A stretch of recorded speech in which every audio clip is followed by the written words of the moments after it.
Yeah. All right.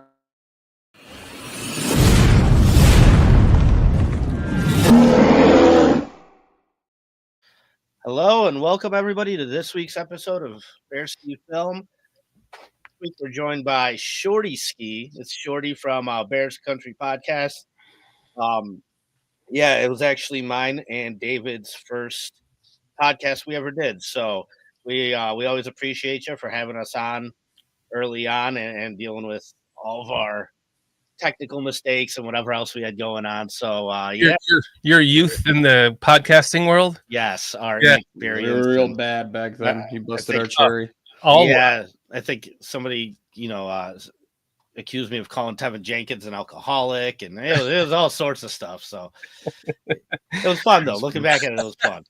I do remember that. Yeah. How you doing tonight, man? I'm good, man. Thank you for having me on. It's always great talking with you. I know you and I have made friends over the last year now. Broke bread together, hung out when I was visiting last. So it's an honor to be on your show with you, and thanks for having me, man. Good to see you too, Dave. Good to see you as well, man. Yeah, so I just wanted to start this off by talking about playing scared football. And if I look at Matt Eberflus, that's kind of the one thing I could say consistently since the first year he's been here, I've kind of noticed. And the first year, the glaring example came with Justin Fields. There was a game where we had 40 seconds left in the half, and we just went and kneeled it. Didn't even try. We're not even going to try this. And that playing scared mentality, that's reared its ugly head again this last week against the Packers. I mean, Christ, you have 30-something seconds on the clock, right? Like, when the Packers scored, me and David were texting back and forth. And I actually said, you know what? I in my opinion, the season's lost. So now I'm looking for little moments for Caleb to be able to grow. And I go, this is perfect. You have 3 minutes, one timeout. All you need to do is get into field goal position. Go ahead, rookie. Go out there and do it, because at the end of the day, Trubisky was able to do that for us in the playoffs. It's not his fault to kick a double doink, but he was still able to at least march the team at a clutch moment down the field. And I think that's something that, quarterbacks need to show to do. And what do we get? Sack and another sack. And it's 3rd and 19. And it's like, kid, you're making it as hard as you possibly can for yourself. But props to him. He hits Odunze. Then they convert on 4th down. He hits another nice pass to Odunze. They get the ball down the field. But then you wind up with 30-something seconds. And, I mean, you could go spike the ball and stop the time. Try another pass. You have options. You still have a timeout. And, I'll refer back to a game where Patrick Mahomes had 13 seconds. And in 2 plays, he put his team in position to kick a field goal against the Bills in the AFC Championship, I believe. That went into overtime, and they wound up winning. 13 seconds. So you are talking about the end of this game, right? I am talking about the end of this game, but I'm referencing what Patrick Mahomes was able to do. It was actually 35 seconds, but go ahead. No, Patrick Mahomes had a game in 13 seconds. Shorty's being more specific with 35. Okay, not 36. Okay, so which makes it worse. Whatever. I mean, it's still, they just run up there and just let the clock die down. And to me, that is just the crappiest coaching. I'm watching the Chargers Cincinnati game last night. And you took it right out of my mouth, Paulie. Go ahead, Dave.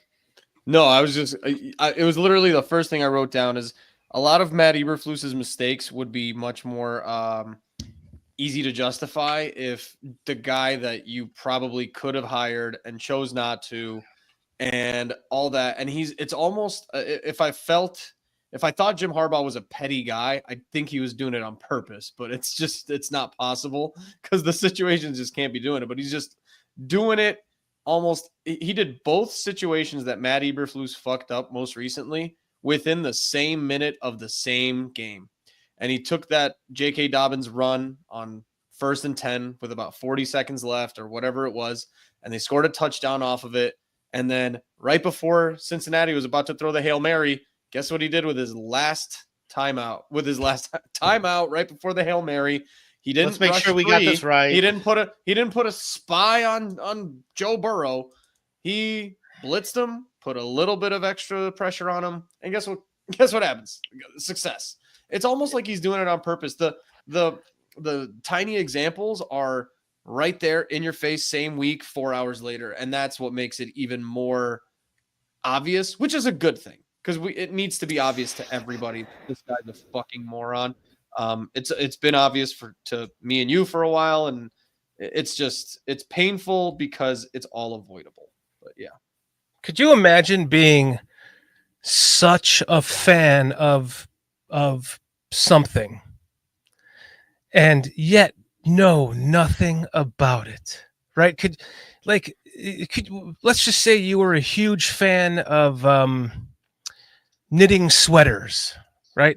Yet you had no fucking idea how to use a knit and some thread and make a sweater out of it, right?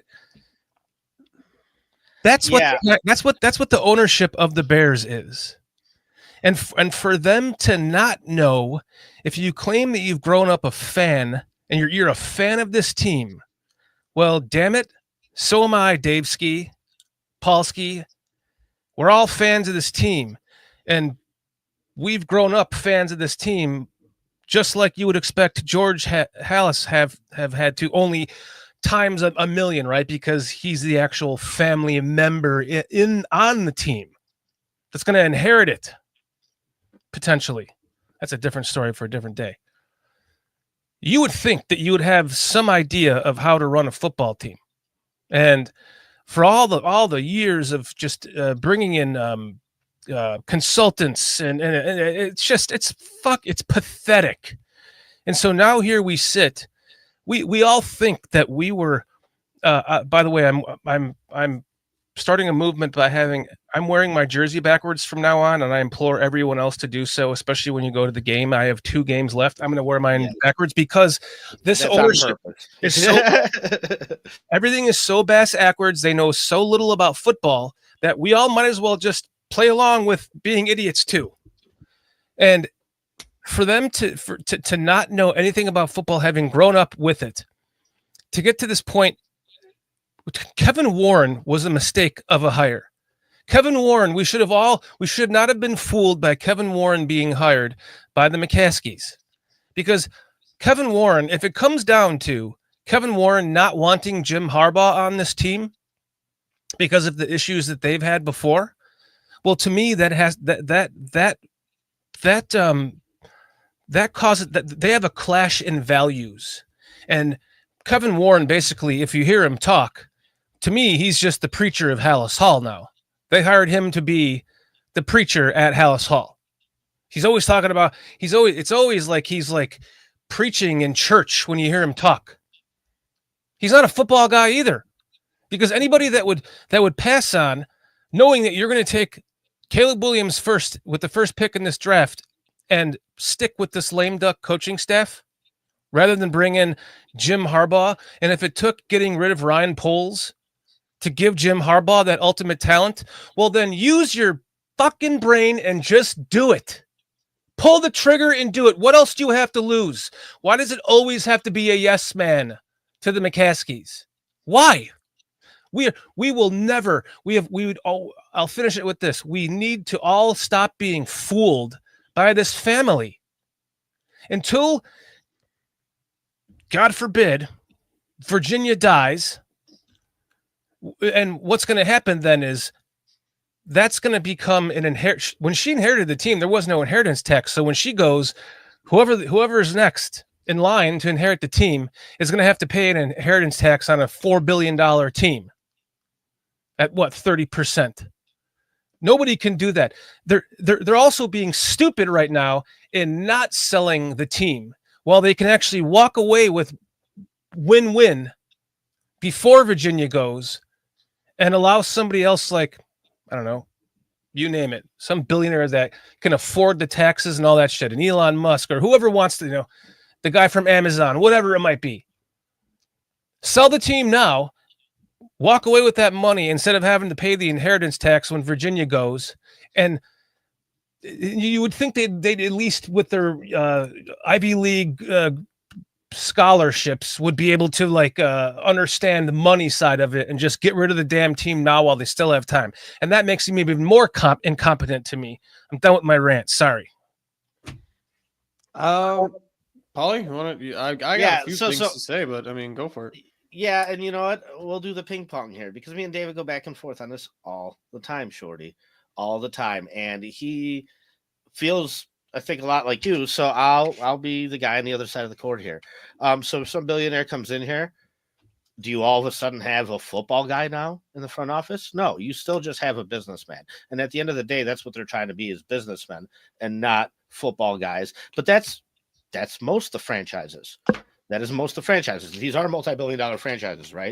So just to piggyback, let's just say it was Elon Musk. That guy's at least smart enough to, he with doesn't probably want only a watching football team. a quarter of football in his entire life to be able to figure out how to run this team better than McCaskey's. Go ahead. No, I know he wouldn't want it, but I'm just I saying. hear you. But so for me, when I put like percentage of blame on things, ownership tends to get the least. Like the fact that you didn't have your guys ready on special teams is a trickle down effect from coaching. The fact that Caleb's out there, getting sacked 7 times, 9 times, 7 times again in 3 games this year, that's a trickle down effect from your GM not putting the proper talent on the field. Which is the a trickle fact down from the ownership because the fact that you don't move on from Eberflus, the only thing I could think of is financial.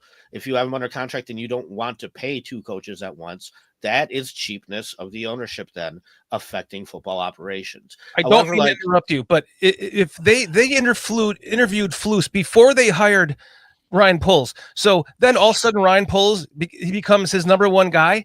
Like, to me, you could have put him in the lineup of coaches and picked out Eberflus as the McCaskey guy. Sorry to interrupt you. So they did the first round of interviews.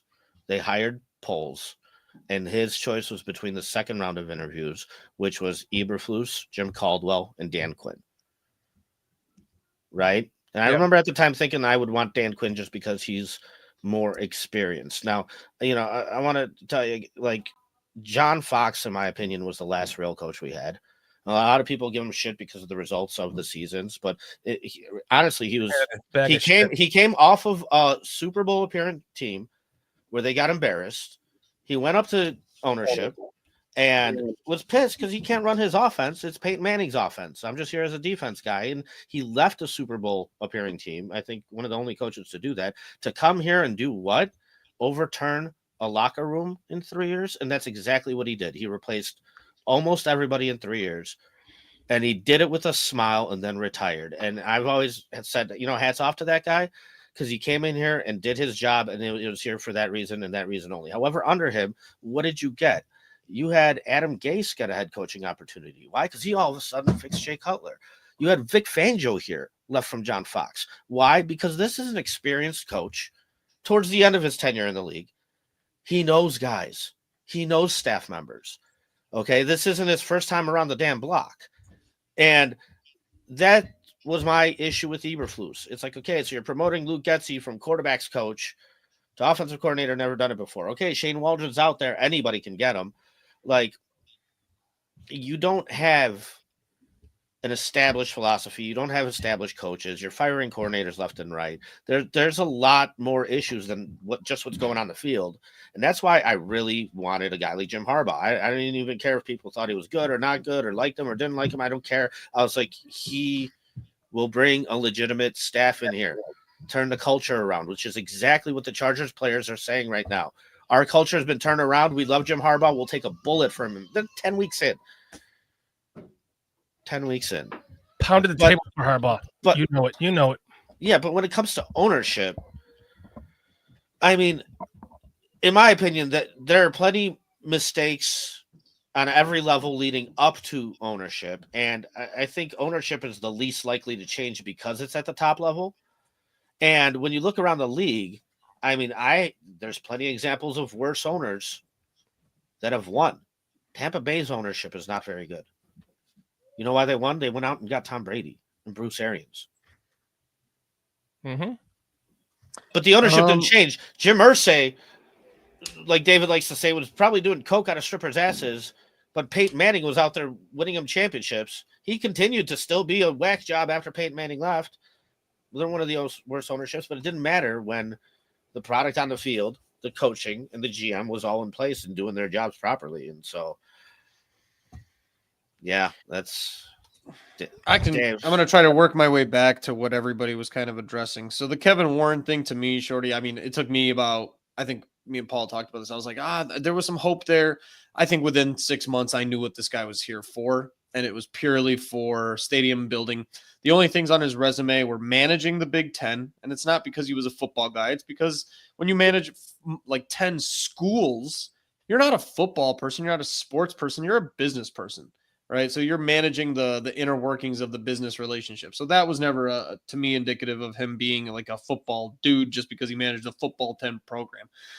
2, he was not in charge of the Minnesota Vikings by any means. As soon as they built Target Field, he was out. Why? Because he was there for one reason only, build that fucking stadium and go away. Because he was never involved in football operations. Because the Minnesota Vikings, if you look at them in the last 10 to 15 years, have they looked different in any way? They always find 1 or 2 spectacular players, kind of stay consistent, stay good coaching staffs, just kind of those things. So I never really expected much from Kevin Warren to address maybe what Shorty was kind of thinking. So in that way, I put most of this, to me, guys, honestly, he's just not relevant in this. He's by name only a guy that you're supposed to run paperwork through, but I think you can literally remove him from the hierarchy of like who reports to who, and nothing really changes. I truly believe that, because even in the background of like Hard Knocks, we saw him, he got a packet of paperwork. Hey, we're going to do this with DJ Moore. And he goes, flips it 3 times. Looks good to me, because he's just, that's what his job is. It's almost like he's a delegator on behalf of the McCaskies, but there's just like, it's just a way for George to say he's not involved, but still be involved by proxy. So that's how I feel about that. 2, you're talking about people being business people, Shorty, about like, the McCaskies treating it like a business and stuff. Business is business. The biggest obstacle that the McCaskies have always had with their business is they take everything and do everything personally. There are no decisions I can name in the last, and let's keep this recent with George, since 2012 when he took over as chairman or whatever. There's never been a non-personal decision. Everything is always personal, or it's personal in the way of affecting your personal pocketbook, right? Business decisions are cold, ruthless, whatever you want to call it. These are none of the decisions are ever ruthless. It's even Lovey starting this was very personal feeling. You can't get us over the edge, and it was 10 wins. That's not personal. You keep that fucking guy. That's a good business. Business. They did say Ted Phillips is fired, but he's got a year, right, to ride it out. No, he's out his retiring. Yeah. And then the whole cycle of coaches of and I've said this to Paulie, and I've walked through and I do my little George impression of everything George does to me. You can trace back to how he feels at the time, right? Lovey was boring and he was respectful, and I'm watching these teams over here be innovators and offensive geniuses. So I'm going to get an offensive genius. So you know where I'm going to go for that guy? Canada. And so Mark Trestman walks in a room.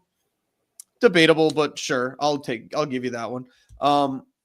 But then he goes to Mark Trestman, and Mark Trestman makes him feel smart. That's what he does, right? He walks in and yeah. But Bruce Arians walks in there. He doesn't make you feel smart. He makes you feel dumb. He makes you feel dumb because you don't know football like he does. He tells you what needs to happen. Chris Ballard walks in and he makes you feel dumb because he tells you what you're doing wrong and what needs to happen for your team to be successful and better. And that hurts George's feelings. So he's going to take a guy like Mark who walks in there. Mark Trestman makes him feel special and cool and smart, and he hires him. And then he takes that personally. And he took it personally so much that Mark Trestman made me look stupid, and he set us back. So I'm going to go to the most stable, most Lovey-esque thing I can go to, John Fox. And then John Fox is boring, so I'm going to go to Matt Nagy, and Matt Nagy hurt my feelings again. So now I'm going to go to something boring and go to Eberflus because he's nice and he's respectful. And that's why next coaching cycle, you're going to end up with, you won't get Ben Johnson because he's too expensive, and he'll probably tell you to go fuck yourself, George, and you deserve it. But you're not going to hire him because he's going to tell you what you've been doing stupid. You're not going to take somebody like, I don't know, Vrabel. Vrabel's not going to walk in here and take your shit. You're not going to get Stefanski because Stefanski knows what he's doing. You're going to get you're not going to get anybody. You're going to get third or fourth most popular offensive coordinator candidate on the board, or you're going to get like Lincoln Riley and it's going to be a catastrophe because, and I've been saying this for like 3 weeks, we're going to get Lincoln Riley. That's what's going to happen. We're going to give him a payday. He's going to get an upgrade. And yesterday, Caleb in his press conference is like, what do you do during all this adversity? Well, I call Lincoln and he tells me to just keep going. And I was like, that's it. There it is. It's right. Fucking George heard that and goes like, who do you call? Lincoln? Let's get him. And that's how I just feel about it. The meddling it's going to be what it is. And this year I just had the expectations that we could overcome the adversity of our own coaching staff. But this season, I think, is teaching a lot of people that coaching fucking matters. It matters so much. And the reason I'm so mad about this year is because, again, we're just going to keep saying it. It was so avoidable, and the writing was on the wall, and we all saw it coming, and we just hope that maybe you could overcome it. Shorty, I don't know if you've seen any of our recent releases or anything or what Paulie's putting together, but it's just us for a year and a half saying, like, are we sure Eberflus is the right choice? Are we sure, even if you're not, upgrading to Jim Harbaugh, what makes him special? And I don't think anybody can give you an answer. And now the things he does bad are overwhelming what any good he could provide you. So I think that's the reason I'm finding it hard to watch games and come on here and talk about this stuff over and over is because this season's lost. It's a waste of time. It's gone. It's gone. It was gone 2-3 weeks ago. It was gone after Texans, and me and Paulie's brain, we were done after the Texans game. Definitely gone because we just Commanders. Well, the Texans created a blueprint for every other team that they did wind up using more recently about how to get Caleb to be uncomfortable. Blitz him. And what did we said there was no fixing what the Texans did mid-season. It's a and that's why we were just like this is done. You can't overcome this. Yeah, you have an obvious flaw that's extreme, and people are going to take advantage of it. And I think is it Thomas Brown? Thomas Brown came in, and he just demonstrated to me how inept and incompetent professionals are. So like Shorty's talking about people who are hobbyists and they suck at it. Imagine sucking at your job this hard. This is your fucking job. And the fans are screaming at you what to fix. And the fans and dumbasses of Chicago are telling you what you're doing wrong and how to fix it easily. And within 4 days, Thomas Brown fixes it. Because I don't think whenever you use like a 31 out of 32, I think Thomas Brown did not have a top 5 offensive coordinator performance, but he was like 18. He was the 20th best coordinator in the league yesterday, maybe 20th. And that would have been good enough to win you 2 more games so far this season. And we've been screaming about the things to change and improve, and he couldn't do it. And so you ignored it.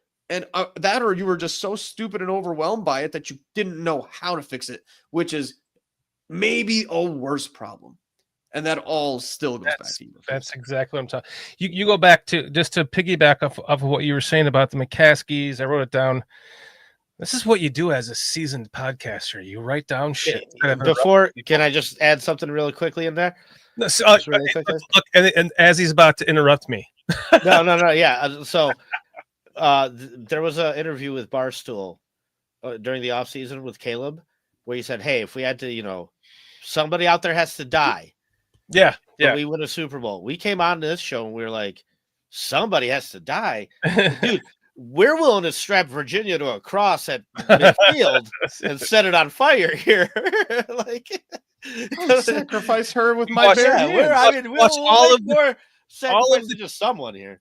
Watch all of the tears of all the Bears fans just pour out of her and go right back into everyone's eyes for the last 10 years, and then everything is solved, right? Yeah. Just want to add that in there before you get to your written down points. But Davesky, you're talking about their ruthlessness and how they do everything personally.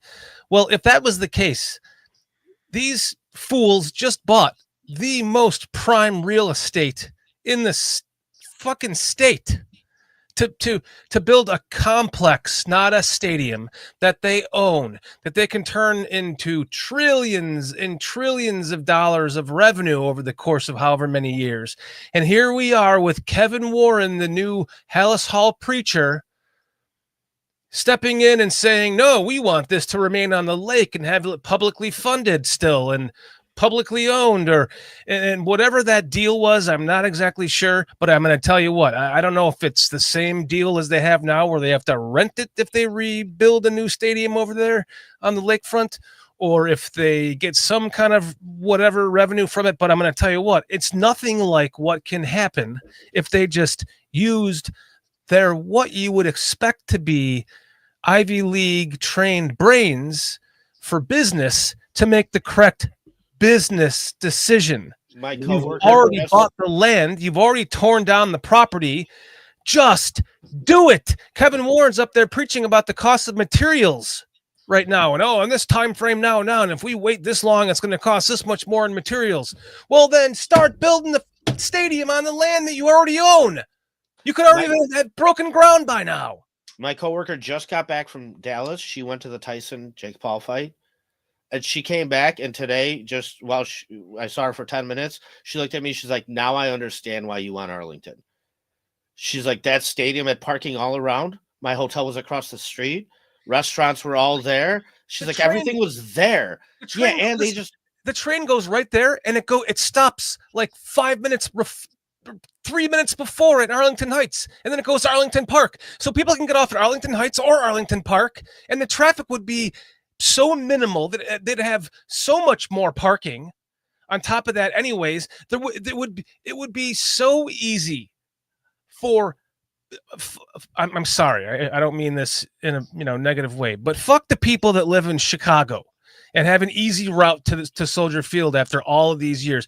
I have trekked my ass an hour plus on the train and walked and taken Ubers and all this shit for all these years of my life. You guys can do it now.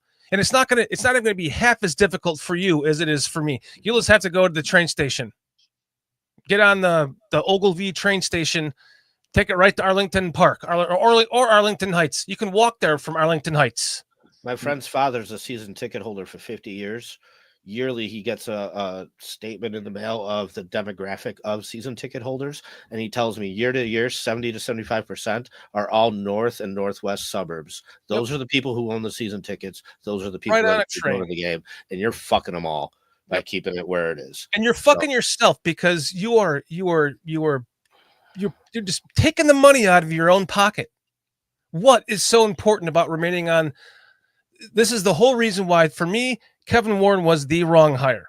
He was the wrong hire. If he's the guy that put his foot down and said no to Jim Harbaugh, if there was any questions even asked about him, then he's the wrong hire. Because anyone that doesn't know that is the wrong hire. Period. And you sit back and shut up and let the guy win us some Super Bowls and develop our quarterback. How? By having a strong running game, which he's known for, and he's known for bringing in the right coordinators and developing, we would be pumping out a tree of coordinators if Harbaugh was our head coach. They'd be coming to us for the offensive coordinator, maybe even the defensive coordinator. God, it's so frustrating, guys. Yeah, I mean, the Kevin Warren part of it is, in terms of the stadium, I think that's just to be expected with a franchise that can't even get a head coaching hire right to even break ground or start to build a stadium. There's two thoughts if you really want to know why and where and what's going on between the stadium in Chicago versus Arlington. Yes, in Arlington, you are going to own everything like the Chicago Cubs do and build up that whole area and downtown, dynamics. You know how much the Cubs had to spend on those buildings and all that stuff? You need the liquid cash. You need to have that liquid cash. I don't even know if the McCaskies assets are viewable in any way, shape, or form. Partner though, David. I don't think so. Sure. Yeah, you'd have to sell off shares, get a partner, get an investment, get something. Yeah, but you can make it happen. Period. You can make it happen. But to keep it in Chicago are one of two reasons. The stupidity of the personal reasons, again, that I keep alluding to of but we're Chicago Bears, not the Arlington Bears. Shut up. Shut the fuck up.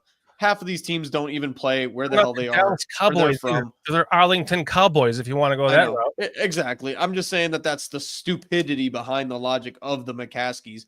And B, they're going to be well, but this stair is where dad slipped and broke his tailbone or something. That's just some dumb shit that they say. And they constantly say it. And that's just what they've been saying. They don't hide it. The whole, even Hard Knocks, The reason they just fought back so hard was because of like not the personalities and, you know, not wanting to be made fools. And that's personal shit. If you don't consider yourself, if you're not doing anything wrong, you have no objection to being recorded and showing how awesome of an organization you are that you claim to be.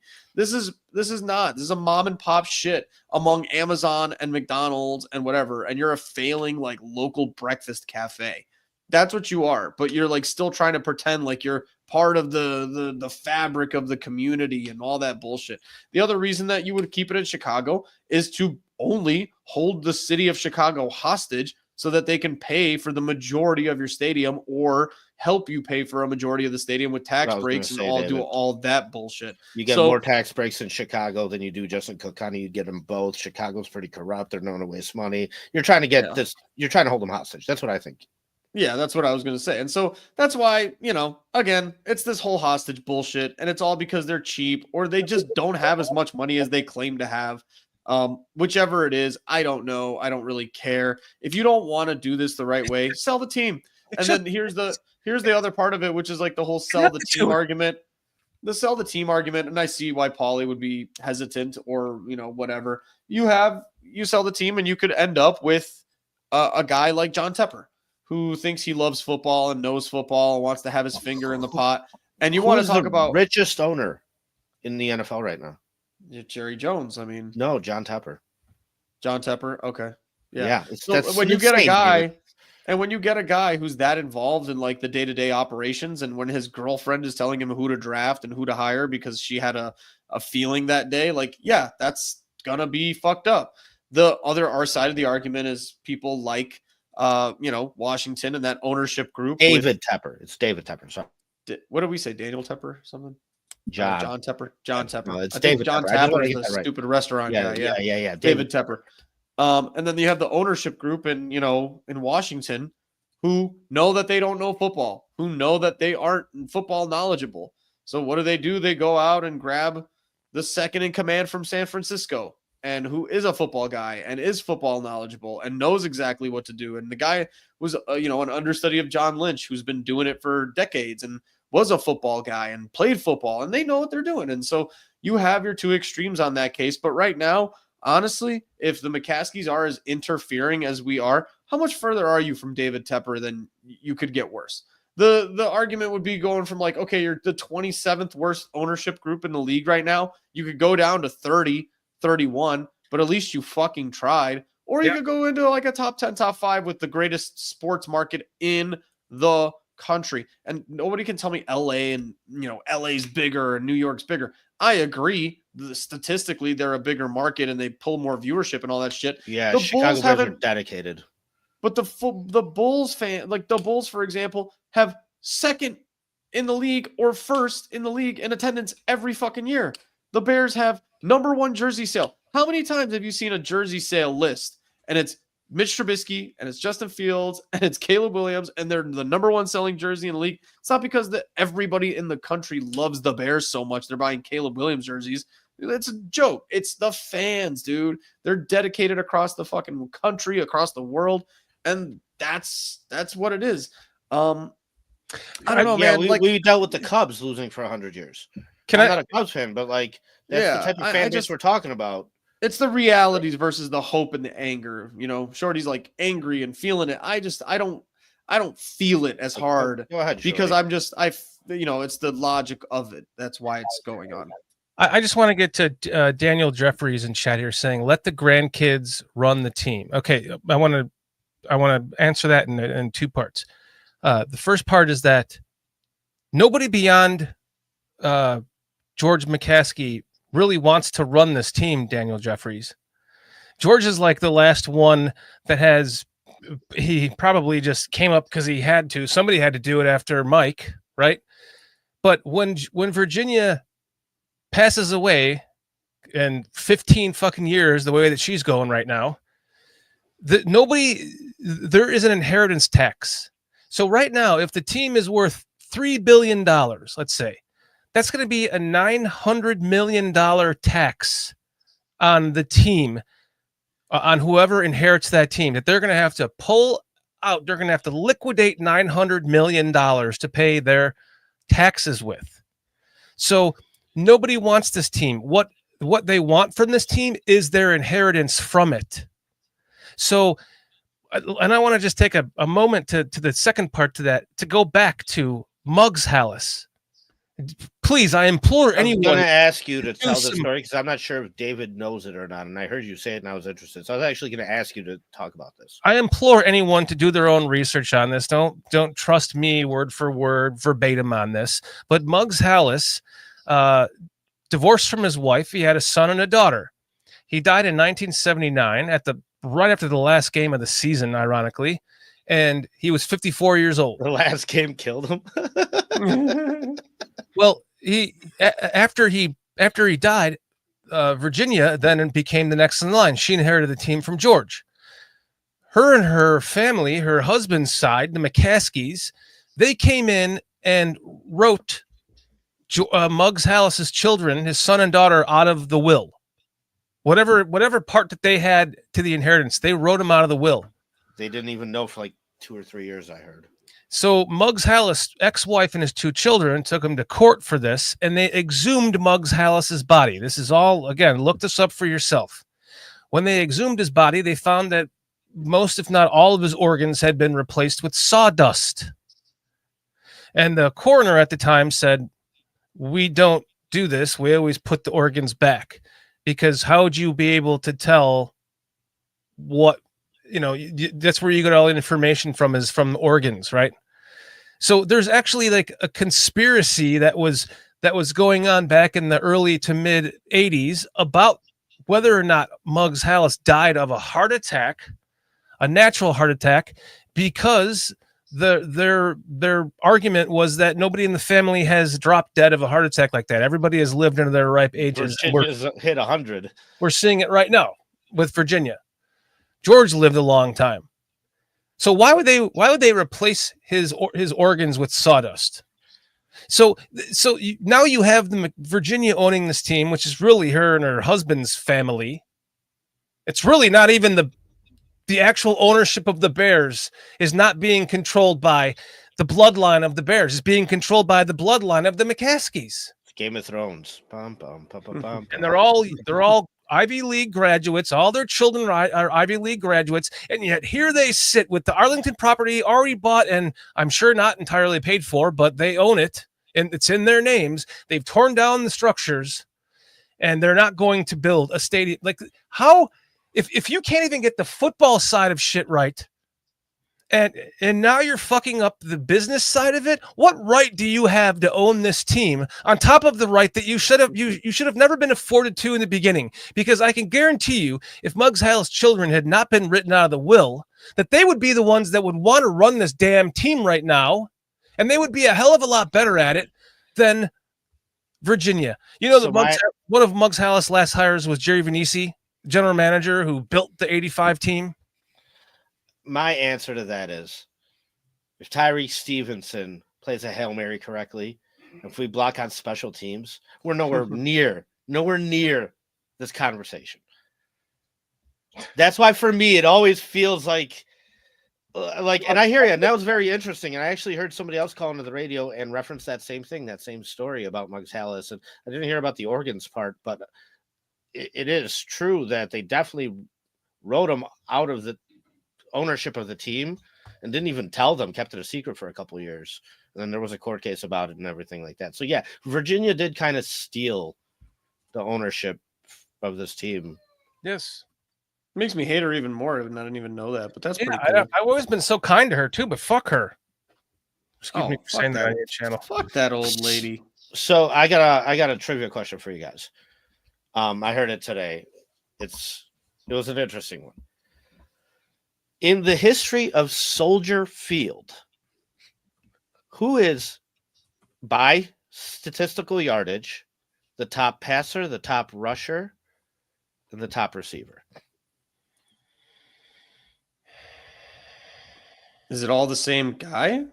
Are you saying it's the same guy, or like each category? No, each category. Who is it? Who is our top passer, yardage-wise? Who is our top rusher, yardage-wise? Who is our top receiver, yardage-wise? In the history of Soldier Field. Soldier Field was built in the 1920s.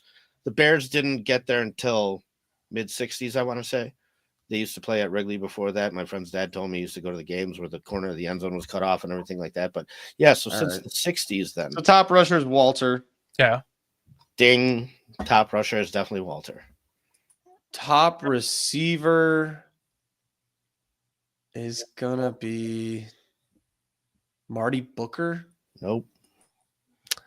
It's Johnny Morris. Nope. Mm. Is it Brandon Marshall? Nope. Alshon Jeffrey? No. You already said his name, though. Mm. I already said his name. During today? I don't even know who I said. My brain's a potato. Shorty? And then Any guesses? Top receiver Top receiver at Soldier Field. on Soldier Field turf. Devin Hester. Nope. David said his No. name. So did in you. what context? Maybe. At I the don't know. beginning? Yeah, at the very start. No, No, at like 2 minutes ago at the start of this conversation. Ditka? Almost.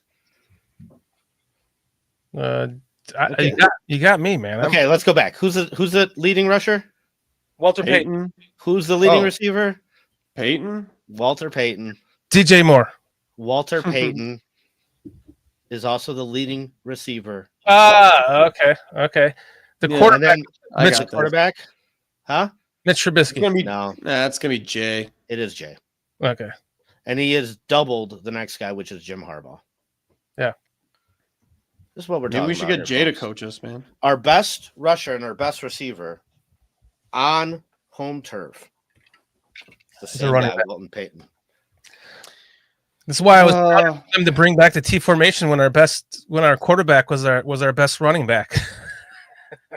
mm. Isn't that that's Did you guys an issue, have a man. moment yesterday? I'm trying to get back to football. Did you guys have a moment yesterday where you guys started doing the mental gymnastics where I had that moment where I was like, after this, we're 5-5. This makes the Packers 6-4. And maybe that season's not totally dead and over with, but at the same time, like I'm glad it shook out the way it did, because if we're gaining any positives, I guess I have no doubts that Caleb Williams the guy. I also have very few doubts that we're going to ruin him, and then he's going to be Baker Mayfield more than anybody other quarterback that I can think of in terms of first overall picks. And that's why I was talking about, like, just it's so hard to watch the next game. We're playing Minnesota next, for God's sake, at noon. Thank God it's a nooner, and thank God the next game is like on Thursday. It's 4 days later. That's 0-2, more than likely. But there was so little to gain from watching that game other than Caleb Williams just being decent. But that's another reason why I'm just so mad about this year and feeling like it's such a waste of time. I never once felt that during the game, by the way. Really? Yeah. You've been me and to Paulie were never high on this, but you've been really broken hard, man. Down to the kick, I thought I was sitting on my coffee table in front of the TV with my head in my hands. I'm like, I'm trying to envision the kick being made, and I just can't see it. I'm like, yeah, he's gonna miss. He's gonna fucking. I'm like, don't think about the miss. Don't think about the miss. Try to envision the win. And I couldn't see the kick going through. I just couldn't see it, and boom, it was blocked. I just knew we were going to lose this game somehow, because we are never playing to win. We're always playing not to lose. My coworker that came in to take over for me, he was logging in, and I look at him and I go, watch him double doink this. And he's like, why would you say that? That's the last thing I'm thinking about. And I'm like, dude, because I was here with you when the double doink happened. I go, I see you during any Bears field goal. It's all I can think about now. And of course it happened, and I just laughed. And, it's funny because I was texting David, and it's like, I was just interested in Caleb doing his part, which, although sloppy as it was, he did get the team into field goal position. I wish they would have actually called a better end to that drive.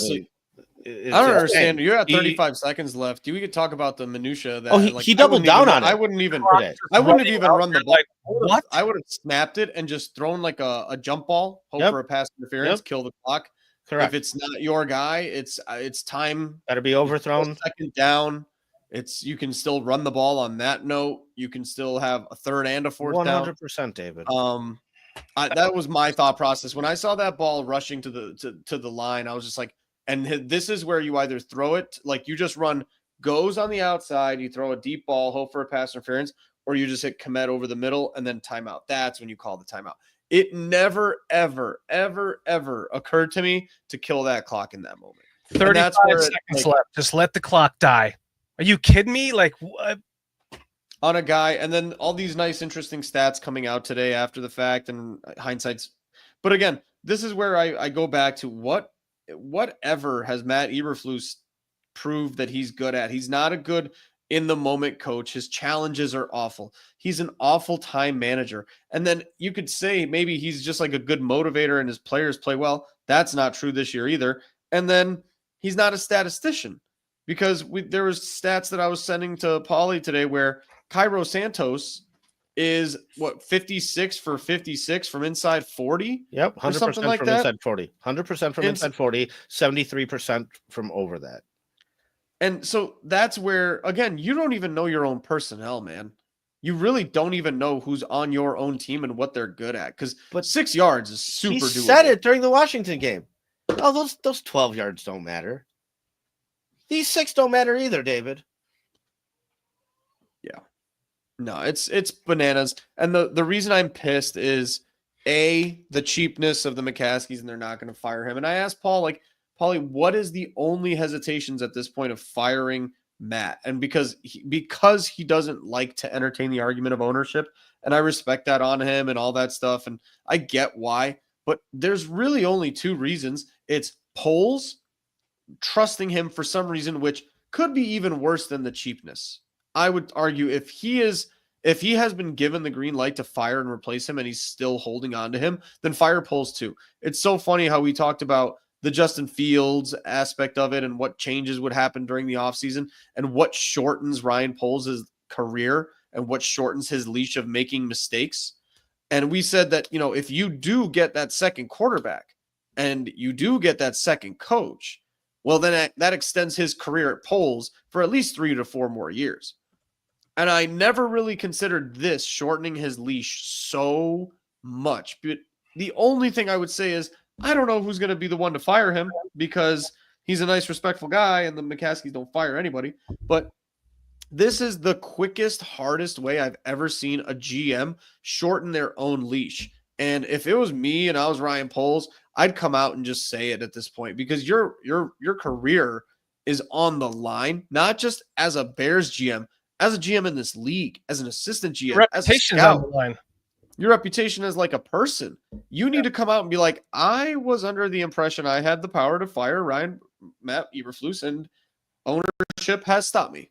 And that's where you need to leave that question, that statement. I will not be taking questions at this time. This is where I'm at.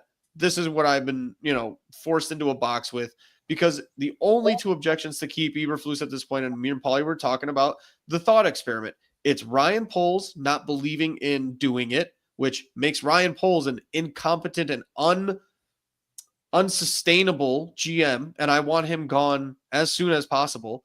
Or it's Ryan Poles wanting to do it and him being his hands tied behind his back with the McCaskies, which that's why I said, Paulie, look, man, there's a 50-50 chance that these are the 2 reasons why he's still here.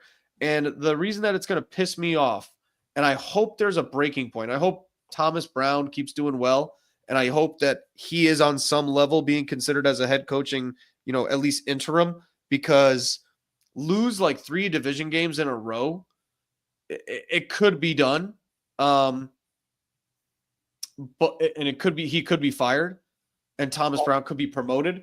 But at this point, and this was my biggest objection even like 3 weeks ago when we started talking about Matt Eberflus being fired, you are wasting so much time and energy and resources in your next head coaching candidate search by keeping Eberflus around. Because you can be interviewing coaches when the season's over in the playoffs. not even season's over. You could, by week 17, week 18, coaches that have fired their coaches and have interims, they're scheduling and interviewing by week 16, 17, and 18, especially with guys who aren't currently working. We're talking about the best of the best. Ben Johnson will be interviewing by Super Bowl and Pro Bowl weekend.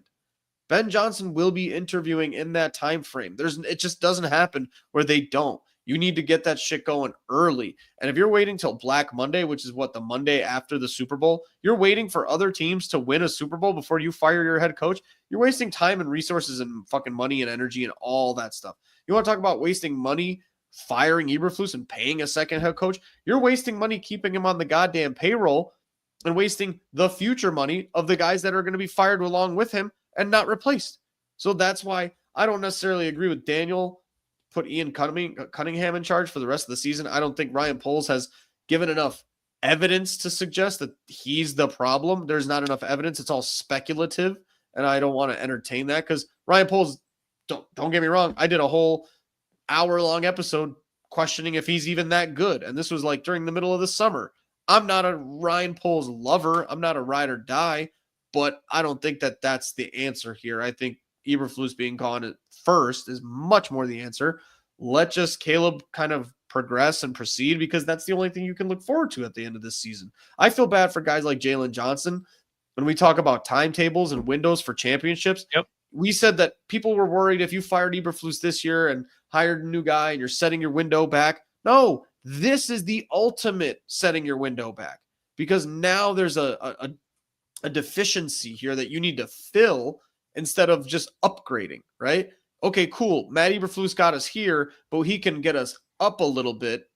Yes, you upgrade. You don't take a step back. Now you actually have legitimate deficiencies that you have to address and be forced to, and you're going to be forced to address these issues by replacing them with a head coach, right? So you're not just upgrading. You're saying, okay, well, we need an offensive guy. We need a guy who can find offensive line talent, identify it, fix the problems. John Gruden is John Gruden an ex-Packer? Yeah, you would consider him, but again, this comes back to McCaskey problems. First of all, John Gruden hired the most public or signed the most public, most expensive head coaching contract in NFL history, 10 years, $100 million. So that's just setting the standard of what you need to pay him. In terms of what you know about the Bears, you don't know coaching contracts because they're not public record, but speculatively, people who know this kind of stuff, and I follow like certain random Twitter accounts, like Eberflus is on deck for like $4 to $4.5 million. By example, Cliff Kingsbury is probably being paid anywhere north of $5 to $6 million just to be the offensive coordinator in Washington. That just gives you an idea of what this team is willing to spend. Gruden is too expensive. Never going to be hired. He's also an alpha guy. He's going to tell him to fuck off and shut up and not get in the middle of my locker room. If you ever walk in my locker room, I'll kill you. And then the alpha part, the money part, same reason Ben Johnson's not coming here. It's not going to happen. I'd love it. It'd be at least something, and they're trying something. But the best case scenario at this point of this season, what people can hope for, and it's just miserable as hell, is Eberflus keeps fucking up, Caleb Williams keeps going up, and he gets fired mid-season so that you can actually start this rebuild, micro rebuild as soon as possible. Keep winning games, we keep losing games that Caleb Williams is bringing us into comebacks where we could win it, but we don't because of the coaching staff. Yeah, because I don't even want comebacks. I want him to have a dominant performance that the defense fails because I think I'm not a big fan. We joked about this, like, oh, people need to learn how to win. Like, look, oh yeah, Mitch Trubisky won 10 games his rookie season. Look how much learning to win did for him. I don't believe in that learning how to win shit. But Caleb Williams is a emotional guy from what I can garner, and I think for guys like that, frustration might make you play worse. And then I don't know, man. It might do more damage to keep doing these comebacks. He's already led the team twice. You got to reinforce it. You got to reinforce it with positivity at some point. You can't just keep reinforcing this last energy, give me all you got effort with results being losses. At some point, it doesn't do good for you emotionally, Yeah, mentally, effort-wise. like Like just as a sometimes, human being, man. Like, yeah, I'm gonna do all this work for what? Like, and then Right. you just stop trying or working as hard, right? I'm not saying that that's what's gonna happen to him. He's still a pro. He's still an awesome player and all that stuff. But eventually, that shit adds up, man. And I just don't want him to be. I feel bad for him to do this as a rookie and not see any results from his labor, right? So Mhm. I'll take a few victories. I'll take a few last second field goals if hey, if we go from the 8th pick to the 12th pick for Caleb Williams' progression, he's the only thing that matters. Let's be honest, like he Mhm. just is the only thing that matters in the next 5 years and how we manage him. So Absolutely. but Absolutely. what concerns me a little bit is I really like the way Ryan Poles is doing things. I like the conservative approach. I like the fact that you're accumulating picks. It kind of buys you some chips on the poker table to be able to go out and make moves like Keenan Allen or whatever, because you actually earned those through trades. But, it's kind of concerning because it's like I said, from a team building aspect, you sat there and you wanted to trade up for Roma Dunze. You offered the Falcons a 4th. I don't know why they denied it, but like you wanted to trade up, and Eberflus was all on board with that too. Meanwhile, Jim Harbaugh gets hired for the Chargers, and what's his first pick? Joe Alt. Left tackle, right? And it's just, He I just would feel have like He would have tried to trade up for Joe Alt too. I believe it, because it's like I feel while like Lad McConkey has a better rookie season than Roma Dunze. correct. When we said that, like, hey, these wide receivers, and yet you're doing wide receiver 3, like, okay, cool, this is a future move. However, impact now, trade back, get defensive end, get center, and it's like to not have a coach with enough of a evaluation of where his team is at to demand the right type of personnel to be drafted. You know what I mean? No, he was cool. Trade up for Roma Dunze. Yeah, Rome's the guy. Rome's the guy. I think Ian Cunningham was the only one that was like, hey, guys, just sit still. You know what I mean? Let it play out to you. And you got to just think about it.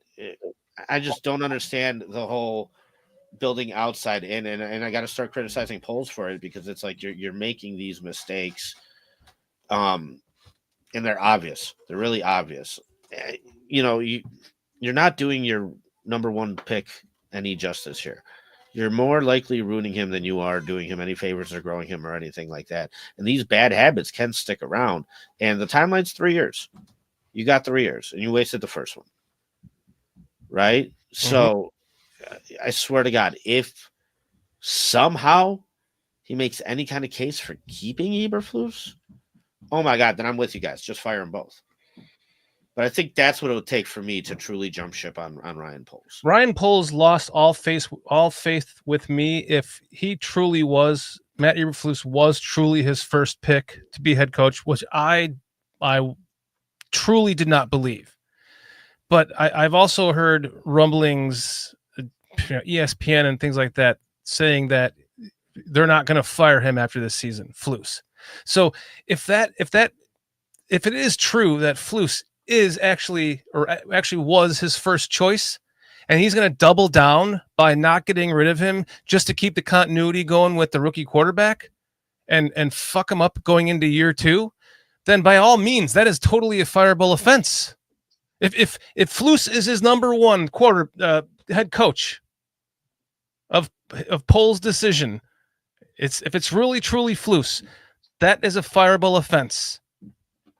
Because I mean, I the want reports you're talking about point, reports. There was reports that he had the opportunity to fire Eberflus over the offseason, and he chose not to. So that's a whole separate debate. But Right. I mean, again, a lot of this is speculative because the most informed person on the Bears is the fly on the wall, and that's what sucks, and that's what pisses all of us off as like fans, because there's just no transparency. And when we're screaming from the mountaintops to do obvious things, and you don't do the obvious things, in my mind, again, that always reverts back to interference from like somebody who's concerned about the bottom line, the money, the dollar, right? So that's why I always revert back to George, and he's the source of these problems and the McCaskies.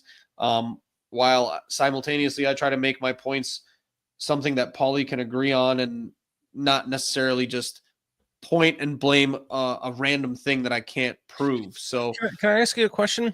Do you Yeah. think then that the Arlington Heights purchase was literally just okay, well, we've got this much money Shorty, and we can do this kind of thing, kind of a move to really keep the damn stadium in Chicago? Because I'll answer that. why would you do something so stupid? It's a good I business don't- decision.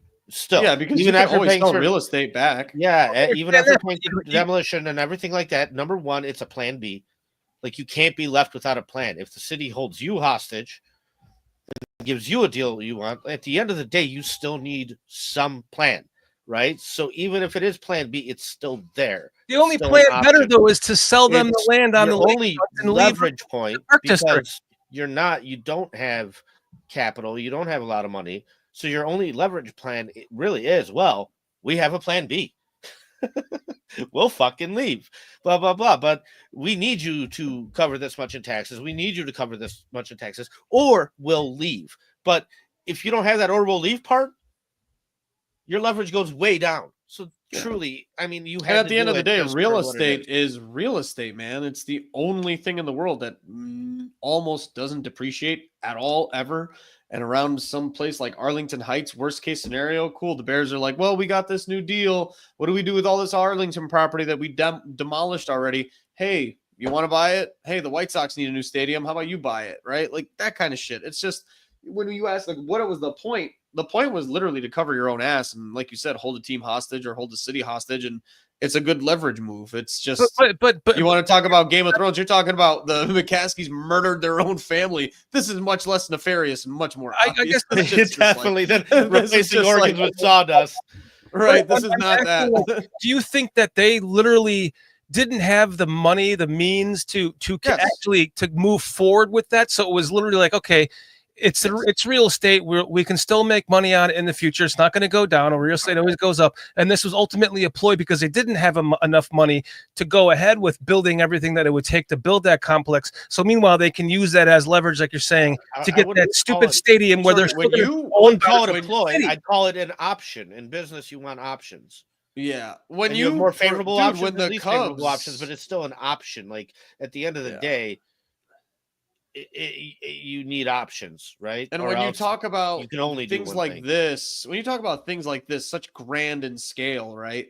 You can't go in there without like some sort of high tech 3D blueprint of what you're going to do with all that land and all that shit.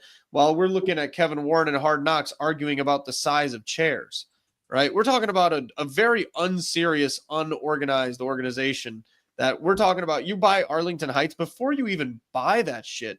You better have a plan of what to do with it as a layout, what it's going to look like, what hotels potentially you'd be teaming up with. Is there going to be a Hilton in there? Is it going to be a Marriott? Is it going to be whatever? Which restaurant? Hey, Fogo de Chao, are you going to have a location in our Arlington location? Okay, cool. They didn't even know what fucking chair size they want in their make-believe stadium yet. So I don't when you say like, Yeah, you're blown away at the idea that this was almost like a fake. This is the most fake business move by a fake businessman ever made. I isn't still it? think they Like, wind up there. To be honest with you guys, I do too in theory because I just can't fathom a stupid decision like. but I But mean, you know what it is? No, but you know what I could believe too, Paulie, is they go like, we want to upgrade Soldier Field and we want to make it modern, but we don't have the money to do it. So how do we do it? Well, we pretend we're going to leave. The city pays for the renovation or helps pay for it, and then we just scrap that. But how do we get the city to even entertain the idea? because you tell them, wait, you want 25%? Fuck you. I'll sell 25% of my shares, get an investor in here, and go out there and build it, and we'll grow. You know what I mean? Whereas here, we won't, and this and that. So it's all for a leverage point. Yeah, And This you're is such a dealing with 3D chess yeah. conversation that like it is, it's and that's just why you it's got not Kevin Warren in relevant. here to do it. And the fact of the matter is, I thought that Ryan Poles did have control over football personnel. At least that's the message that came out of Hallis Hall. You know what I mean? And I know, David, when Shane Waldron got fired, I actually messaged you because it had to get cleared with George McCaskey. But then I looked into it a little bit further. He had a conversation with Poles, and then he informed McCaskey, informed Kevin Warren. And in my opinion, that's not the worst thing in the world. I don't want my bosses to figure out about a major move I just made through the fucking media. Maybe you just I want to tell guess, them, hey, this is what we're doing, just so you know up front. Maybe it's not even a clearing. Maybe it's just a meeting. I mean, shit happens. It's a business, right? So I don't know. And that's why, like you said, being a fly on the wall is the most important thing here. However, at the end of the day, to us, it was obvious that Eberflus has not done anything enough to this point to even keep his job into this year. And all it's done is continue to repeat and continue to fail in the same ways. And it's asinine. You got to move on from him. Let's not pretend there isn't an upgrade at coaching here. Like, there's talent on this team. This team is still pretty young. You don't want to waste this time. You don't want to do it. I think that was the fucking text. I league's can read gone it. I already, can read it man. word for word with you yesterday, Paulie, where I just sent you the text of this game hurts so much more because watching it yesterday, you can see how clearly talented and over talented they are compared to what the coaching staff can pull out of them. And it's bringing their talent level down.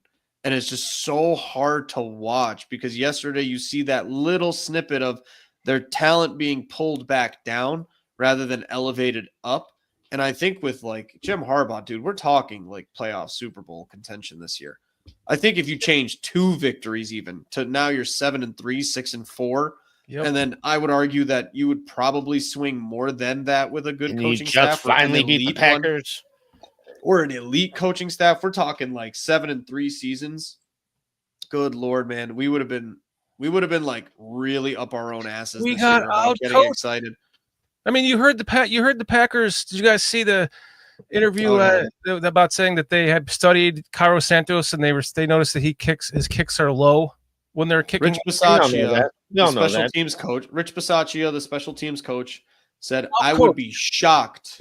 I would be shocked if we don't block a kick or extra point today. That was his word for word. He said, I'd be shocked because we coached up on it so hard this week. So now our It was the kicker one has been tendency. exposed, like Rex Grossman, for having small hands. No. If it's inside the 40, he's kicking it at a good angle and this and that. But outside the 40, Yet again, he it's just doesn't it's a have Matt the foot Eberflus strength. problem. It's Because always right. It always reverts back to Matt Eberflus and just not having any situational awareness, not having that's why any crazy. hair The nuts. team knows more about your kicker than you do because apparently it don't matter. Yeah. Where they made all the difference. Yep. Yeah. Looking forward to next week. I mean, we can just kind of say, like, I wouldn't be shocked if we beat Minnesota. I would be surprised for sure. I wouldn't be shocked, but I mean, we talked about it, Paulie, like every time that they have one of these collapses. Like, how do you not, as players, like if there was a quit in this team, there's got to be more. How much more can you actually put out into this? Like, is there more levels of quit? Is this team going to just start getting blown out by 40 like Tressman? Is that going to start happening? And I feel like it might. Yeah. I thought at least, especially against Detroit. Yeah. I mean, we got the Niners, we got Detroit twice, we've got the Vikings twice, we've got the Packers again at home. Later in the season when it's going to be cold. So I think the only saving grace is going to be that I think the offense is going to be slightly better. Like every team, and I need people to just properly understand this. You have zero film on Thomas Brown coaching this year. You have zero idea of what he's going to pull out. You have the new coaching enthusiasm, and you have that extra level of bump and intensity that you get from having that kind of move be made, and you still couldn't beat the Packers. So I'm just getting people mentally prepared. You're about to play Brian fucking Flores, and you have a week of tape for Brian Flores as this guy. Don't be surprised by a 10-point performance again. I highly predict that. So, and that on top of the fact that the defense can't keep doing this. They can't keep not quitting. They have to quit eventually. They're already starting to quit, and they're already under-talented. And the genius of Matt Eberflus and what he does well is keeping his defense together and locked in and focused and giving them loafs. Fuck this guy. Fuck him so bad. And don't be surprised by like a 35-10 game next week. I'm just saying. I could see it happening the other way, but that's where I'm at. That's a 35-10 prediction. 3 wins on the road, none on noon on a Sunday. I'm definitely not predicting a win for this week. So I don't think I'm predicting any away games at all for the rest of the season based on that record. I don't see. It's like I said, I'm from now on, I'm just wearing my jersey backwards because that's just what it's like to be a Bears fan. If I, maybe I should put my arms in the opposite sleeves because that would be even more, Just so you know, Shorty, it is a home game though. Oh, wait, this is a home game? Yeah. Arms back in the right sleeve. Arms back in the right sleeve. Oh, I thought this was an away game. Sorry. No, this is a home game, and then we get 3 away games in a row. Listen, the only wins this team is going to get this year are going to be because the other team loses. You're only going to be able to capitalize off of the other teams imploding and having a real bad day. And the reason we almost pulled one off from Green Bay is because Jordan Love's not that good. And look, he had a chance to score, and instead he threw a pick. Like, that was a big point swing right there. Mm-hmm. Sam Darnold did throw 5 interceptions recently. You get a game like that against them, you might win. Jared Goff. No, Sam Darnold had one. Oh, they both did? Okay. Did Jared Goff have a multi-interception game? He threw 5 picks against Houston. Well, so that's what I mean. We had 4 picks against them last year in a game. And so that's your only saving grace here is if the other team implodes. And other than that, I just can't. I have no faith in this team, period. None. So I just like something positive to talk about. It sucks because at least there's, like we said, since week 2, there's not much you can fix in the middle of the season. And the things that are the glaring issues, it's not like you're missing a player who needs to come back. Who was the one, Paulie, who told us that Ryan Bates was the savior? Oh, that was Carl. Carl, that's right. Which, by the way, David and Carl are going to do a show starting tomorrow just about the NFL League report about just NFL football in general. So they have something positive to talk about. Yeah. Not Bears. Yeah, guys. Yeah, any closing thoughts? I think we could wrap this up. Yeah, no, I just I'm right there with you. I've been deflated. I'm never picking another winning season again. I always start off optimistic. I'm never picking a win against the Packers again until I can see it's possible. And that way I'm just like I was this. I like literally was watching that game with my wife going, all right, this first run is going to be for 8 yards. It was for 8 yards. I'm like, okay, then they're going to do a little screen. I was predicting everything the Packers were going to do. I'm like, boom, now they're going to score. Boom, they scored. It was like, and then when the Bears, it's okay, now we're going to go 3 and out or 4 and out. And we managed to get a little bit of a drive going and, crapped on it. It's just, I was sitting there watching that field goal, just knowing we're not going to make it just because I could just feel it. I could feel all the way. I live in Atlanta. I could feel all the way from Chicago coming down on me. So I'm never picking another Packers win, at least until it happens and I can be proven otherwise. And I'm not picking another winning season. I have given up on the McCaskies, and I'm wearing my jersey backwards from now on in protest of the McCaskies. Told you, Shorty broke. And Shorty, I think the difference is initial expectations. I mean, me and Dave had them both at 9 and 8, and we didn't even talk to each other about it. We just came out and said it. We got there in different ways, so we're not falling that far. Yeah, I'm going. You know what I mean? You're falling pretty far here, man. I feel for you. I do. I'm going 5-12 next year as my prediction. I mean, there's going to be something that can happen that'll break Shorty back. It'll piece him back together again. It's a Ben Johnson hire away from bringing Shorty back to 10 win predictions, but I don't see it happening. And until they prove us wrong or prove that they can pull it off, I think I do appreciate the national and just general consensus being a little bit more in this direction, because I think for myself, I speak for myself of what I've been, even with the tanking season with Paulie, I was like, Paulie, this is our only chance to ever break out of this cycle. And I stick by what I said back then when I wanted to lose games and It was pissed when we beat the Texans and all that stuff. And I was like, Paulie, if we are in the middle, this will never change. The McCaskies are never good enough or smart enough to get a middle team up higher. And we So had the chance. We had the chance. New we quarterback, new coach. We had it. Yeah, the chance. you had it right there. It's happened in your own building twice. That was and the you just best ignored chance it. you had, and you still Managed to fuck it up. Yep, and didn't so go 100% through.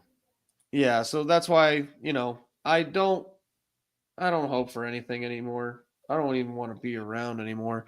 But thanks for joining us again this week, David. I hope I'll see you next week.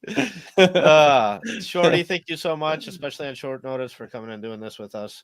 Appreciate you. Anybody who has not seen Bears Country Podcast, definitely go check that out. They got a ton of good content. So yeah, we've got live shows. Yeah, we've got a lot of stuff going on over there. We're tomorrow night. We're going to break down the all-22 in our best fashion, and then we've got the British Bears show also tomorrow. Some guys from across the pond, British Bears fans, they have a show at 4 p.m. on our channel, and then tomorrow night at 10 p.m. Eastern time, we're going to do the all-22, and then we have our every Thursday night show at 9 p.m. Eastern time with myself, PJ, Foster, and Carl, who you're doing something here with tomorrow. Yep. So appreciate you guys, man. Thank you. Appreciate you guys too. Hopefully we don't have more of these crappy weeks like this week, but I don't have much faith for it getting much better, so we just might. But after all, we're Bears fans. Like I said, if anything, we're super loyal, super dedicated. That's what Chicago is. To a fault. To a painful fault. So good night, everybody. Thanks for joining us. Appreciate your involvement in chat, and thanks for watching. And yeah, have a good night. Bear down.